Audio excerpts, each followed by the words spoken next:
Hello and welcome to another video. Today I'm bringing you my November wrap up, and it's not actually my best month, but considering I feel like I didn't read anything, which is weird, I still read 15 books, which, you know, is still a really good number. And those 15 books was a total of 5,509 pages. So again, my page count is usually a lot closer to 6,000, if not over 6,000. But I did read a lot of middle grade. Like, most of what you're going to see is middle grade. So, you know, middle grades tend to be a bit shorter. But I had no 1 or 2 stars. I mean, I don't have 1 stars anyway. If something's going to be a 1 star, it gets DNF'd anyway. I had 2 3 stars, 10 4 stars, and 3 5 stars. And I also found my favourite book. I was going to say of the year, but it's probably ever. So yeah. So let's just get stuck in with what I read. So the first book I read was The Danger Gang by Tom Fletcher. This now means I've read almost everything apart from his newest release by Tom Fletcher. I love his children's books. I think they're just so whimsical and silly, and they're just amazing. I love them so much. I love that in this one, so usually it's like he's talking to the reader sometimes, but it's really well done. In this, the reason it's like he's talking to the reader is because he's actually writing letters to his friend. So they have moved house to a completely different town, and he's still writing to his best friend back home. So yeah, but this was really funny. It was just, I read it in like one sitting on some sprints on the first day of the month, and it was just so weird and I loved it. And this was a 4 star. This was originally only going to be in my Royal Readathon TBR, but I did end up adding it in for a Believathon prompt because I was getting stuck on books because it was getting to the end of the month. So I just like swapped it out with another book for Believathon. The next book, which actually took me almost the entire month, was Ship of Destiny by Robin Hobb. So this is the 3rd book in the Live Ship Traders, and I have a bit of a rocky relationship with Robin Hobb's books, as you know if you've been watching my channel for a while. But the Live Ship Traders has not been letting me down, and this one didn't either. This was a 5 star. I think this actually come out as a slightly lower 5 star than the second book in the trilogy did. But I really enjoyed how all the different characters' stories were wrapped up. There was one issue I had, which is I think why it didn't get a higher 5 star, was that one of the characters in particular, I felt like the other characters were just excusing the behaviour and still like worshipping it, which I didn't really see until my friend Kelly, who I buddy read this with, pointed it out. And then once she pointed it out, it was all I could see, and it rubbed me up the wrong way a little bit. But apart from that, I loved the way everyone's stories were wrapped up, and it's just made me even more excited to dive into the Rainwild Chronicles, which is the next series that follows these characters. Or I don't think it necessarily follows these characters, but it kind of does. I think some of the characters are in it anyway. Anyway, really enjoyed this overall. There was one scene in particular which absolutely broke me. Like, I was on the bus trying not to cry listening to the audiobook, and honestly it was just such a good series. I'm really glad I found something in Robin Hobb that I really enjoy, because this trilogy is awesome. Next up is another one that took me basically the entire month, and that is Legend Born by Tracy Deonn. I really enjoyed this. This was a 4 star. I wouldn't say I was disappointed, but I was kind of expecting it to be a 5 star, and it just didn't hit that mark for me. I'm not really sure why it didn't. Like, I can't pinpoint one particular thing. I just there was something about it that just wasn't screaming top marks on core pile, which is a shame, but I did really enjoy this and I'm so glad I finally read it. I am gonna actually unhaul my physical copy though, because if I do ever reread this, I'm never going to be able to read this copy. The writing is far too small, and I actually ended up listening to the audiobook of this anyway, so I didn't actually read this in the first place, so it's basically brand new. So yeah, I really enjoyed this. There was a character I loved by the end of it that I really didn't like at the beginning, and I should have known that I was going to like him by the end, but it's Cell. I just kind of fell in love with him a little bit, and he ended up being my favourite character. Which always surprised with my track record with book characters. But yeah, I really liked the like twist on the Arthurian retelling, and it was just so good. And like, I just want to say thank you to Ro, or rather Ro's Patreons, for doing a buddy read of this, because if it weren't for that, I don't think I would have read it anytime soon. So I'm glad I finally read it. Next up we have Crater Lake by Jennifer Killick. This one was a 3-star, and I was actually pretty disappointed with this one. I went into this thinking it was going to be a lot more than it was. And also, I would just like to point out, these monster things aren't in the book. When I first got this book and I read the back and I looked at the back, I was like, oh, it's got monsters. And it sounded really good. Those monsters aren't in it. It was a bit of a disappointment for me. I don't really know what I can say that was like amazing, because I didn't think anything about this was amazing, which sucks because I had such high hopes for this. I do think I will read the sequel because I do own the sequel, but honestly, I'm not in any rush to, and if it's anything like this, then I will probably not enjoy it as much, which I'm really sad about, because I wanted to love this and I heard so many good things about it, but it wasn't for me, I don't think, which is a shame, but we move on. I'm not going to dwell on it too much. Then we had Dragon Mountain by Katie and Kevin Sang, which got a 4-star, and this was not a disappointment. Oh my god, this was amazing. I can't believe I've waited this long to read it. I think as a trilogy, if not 3 of the books are out. I only own this one so far, but I'm definitely going to be continuing this series. I loved the dragons in this. I thought the dragons were so well done, and they all had pretty different personalities as well, which suited the characters as well, because they all have pretty different personalities. And I love just seeing the characters come together to try and figure things out and do this and do that. And yeah, I can't really say much else without spoiling, and I don't want to spoil, but this was when I was going to read physically, but I ended up having a night where I really wanted to do some tidying, and I stuck the audiobook on and kept getting distracted just sitting there listening, because I was just getting so engrossed. So really liked this, and I do recommend the audiobook as well because it was so good. Next up we have Finn Family Moomin Troll by Tove Jansson. This is the 3rd book in the Moomin series, and as much as I'm loving these, this was a 3-star, and to be honest, if it weren't for the fact that I need to remind myself of the time that it was written in, I would probably would have got a lower rating, but I've taken into consideration the time it was written in. There are some things in here that just don't sit right anymore, which is a shame, but I am overall enjoying reading these. I do think they are really nice little stories, and they don't take long at all. These are the collector's editions because they're stunning. And one thing about this one, I haven't looked in the other one I have. You open it up here, it actually has a map that opens up of Moomin Valley, and I really like that. It's really cute. But yeah, I don't really have much else to say about this one, to be honest. But yeah.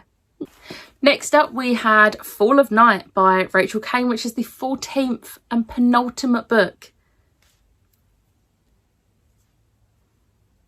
Like,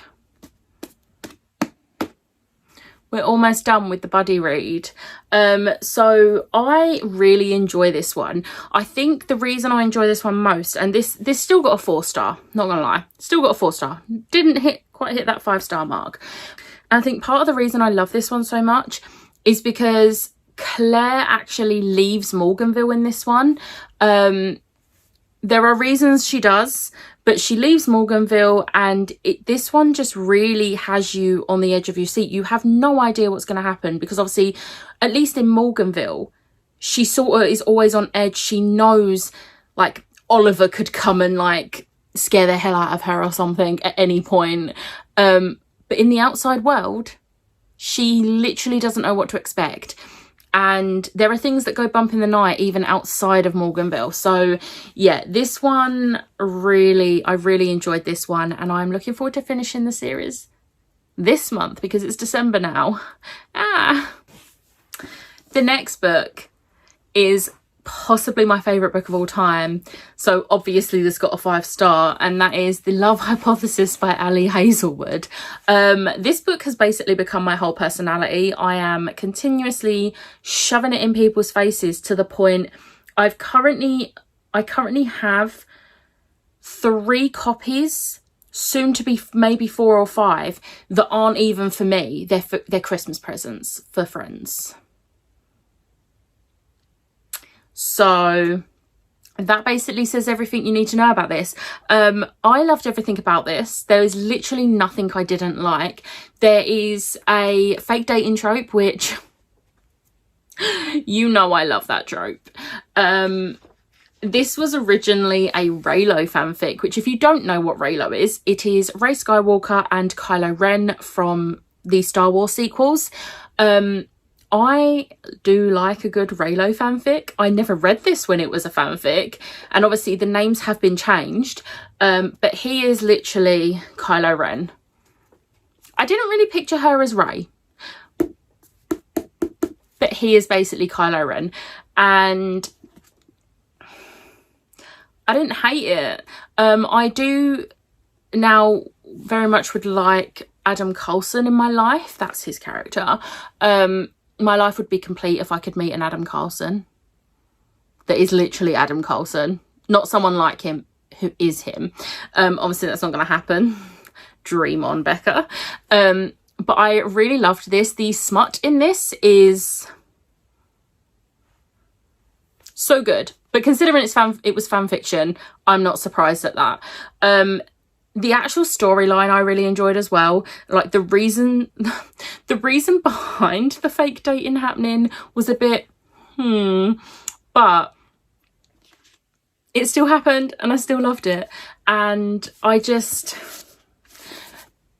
to put into perspective about how much I loved this book, I finished this book and cried, not necessarily because of the content of the book, but because I genuinely loved it so much and I couldn't comprehend loving a book this much. I've never had that in my life, which is why I say this is most probably the like best book I've ever read in my life.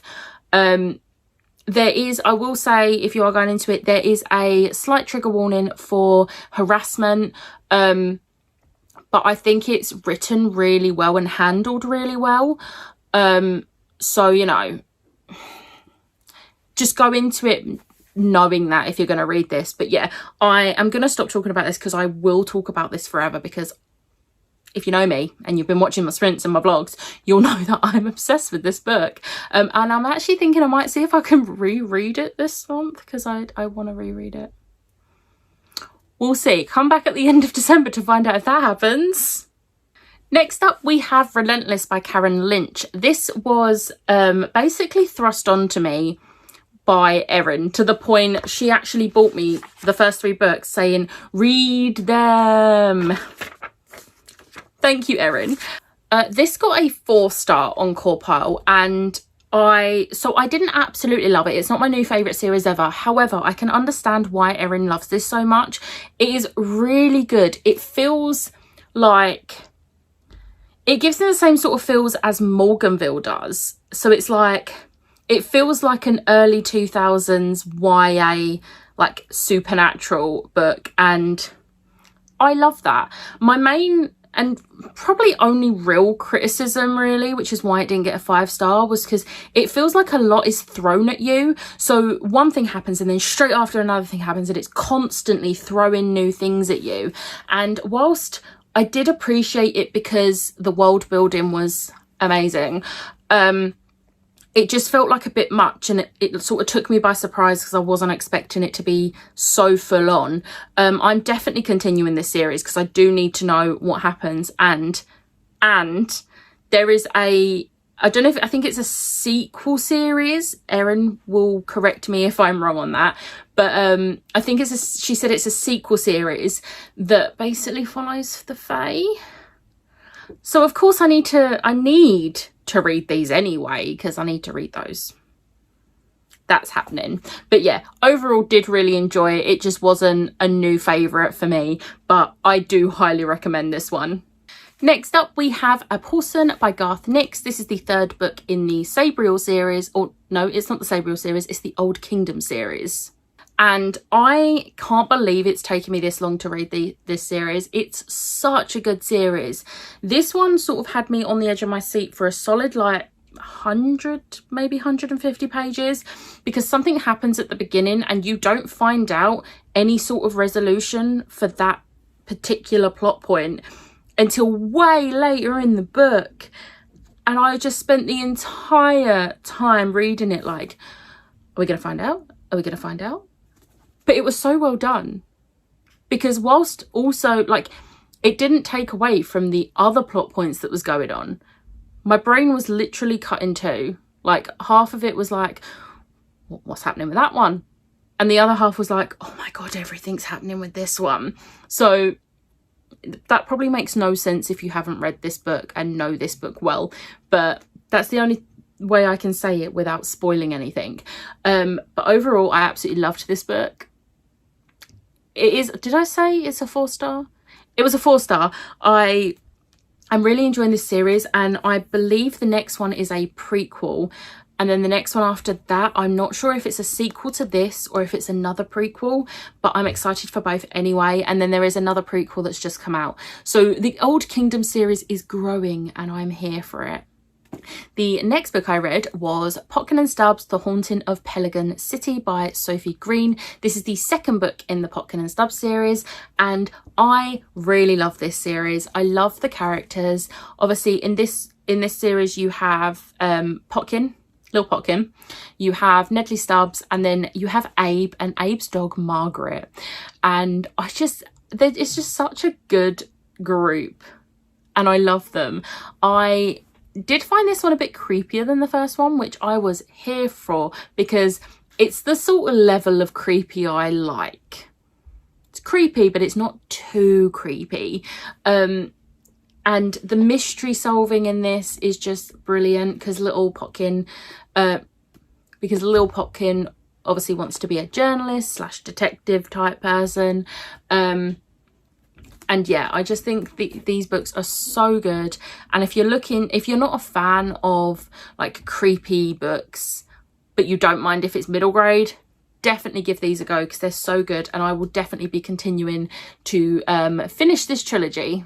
Next up, we have Bridge of Souls by Victoria Schwab. So this is the 3rd and final book in the Cassidy Blake series, and this got a 4-star. Now, I'm not sure if it would have got a 5-star. I don't think it would. I think it was a solid 4-star. However, it would have got a slightly higher rating on Core Pile, like points rating anyway, if there weren't so many Harry Potter references. Now, I get it. Harry Potter used to be my entire personality. Over the last like 3 years, I'd say it's not been as bad, because I've discovered a lot of other books that are amazing. And obviously in the last year, like, I've cut it out from my life completely. And I do get that she is a very young person, but I just don't see the need for the constant references to Harry Potter. And to be honest, it's not even because it's Harry Potter, it's just the pop culture references in general. Like, I don't see the point in books always having to have so many. Like, the odd pop culture reference is fine, especially if it's set in our world. It makes sense that characters are going to love something in our world. But she is constantly bringing up Harry Potter. And like, oh, this person's definitely a Ravenclaw, but oh, she's showing her Slytherin side. I don't care.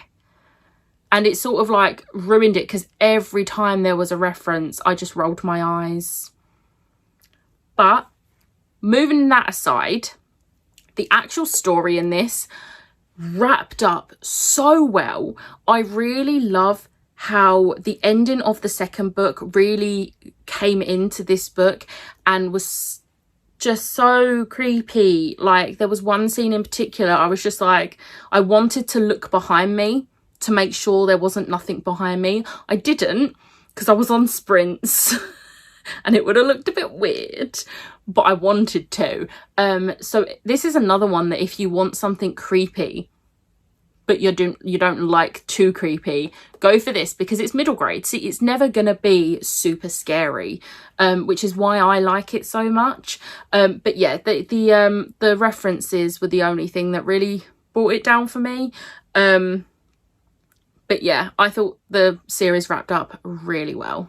And I did actually say in my vlog that if she was to ever revisit Cassidy Blake, I'd quite like it to be maybe with a bit of a time jump, so she's a little bit older. So it'd maybe class as YA, but I'm not sure. Because at the moment she's, I think, 12 or 13, I think. I can't remember the exact age, but she's like young teens. So I'd quite like to see how like things are going when she's a bit older. But like Victoria Schwab has actually said, like, she has no immediate plans to go back to this, but she hasn't ruled out revisiting Cassidy Blake in the future. So yeah, we'll see. Next up, we have The Crackle Dawn Dragon by Abby Elphinstone. This is the third and I think final book in the Unmapped Chronicles. And honestly, this was just so heartwarming. This got a 5-star, which I think the other books in this series got 4-star. I might be wrong, they might have got 5, but this is the only one I remember giving a 5-star. And I just, it was just so wholesome. So it follows a foster kid, and the foster kid ends up in Crackle Dawn. I really loved how they dealt with the whole like foster kid situation as well. It made me a little bit sad, but I thought it was resolved really well. I don't want to say anything else than that without spoiling, but I do think it was resolved really well. The actual story with Morgan and everything, I thought was done so well. I was like, the adventure in this had me on the edge of my seat. I was like, are they going to do it? I know it's the final book in the series and it's a middle grade, so things usually wrap up, but are they actually going to do it? It had me thinking that the entire time. Obviously, I'm not going to tell you if they did it or not, because that would be spoilers, but I spent the whole book thinking like, are they going to? Are they going to? Are they going to? There was a cameo from a character from the second book, which I loved. I thought that was really nicely just slotted in there, and the little like comments and like things that linked it back to the other books too. I thought it was really well done, but I really enjoyed this, and if she was to write more in this series, I would just devour it, because it's just such a good and underrated middle grade series. Also, it has dragons. Next up, we have Ramza by Readathon. This one I read in one sitting. I read this so quickly and I was so happy because I really enjoyed this. This got a 4-star. So this is 3 short stories. They all do connect. So Ramza is in all 3 of them, but Ramza is a twist on Rapunzel. It even mentions in it about like, Ramza, let down your hijab. Hijab? Have I pronounced that right? I'm sorry if I pronounced that wrong, but my brain has just gone, is that right? And I'm not sure. anyway, it says that, which obviously in Rapunzel's story, it's Rapunzel, Rapunzel, let down your hair. And it actually makes a point, like the character says that, and then it's like, huh, read that in a book once. So it does reference the actual story of Rapunzel without saying it. And then we also have Cinderella, which is basically a twist on Cinderella. And then we have Sleeping Sarah.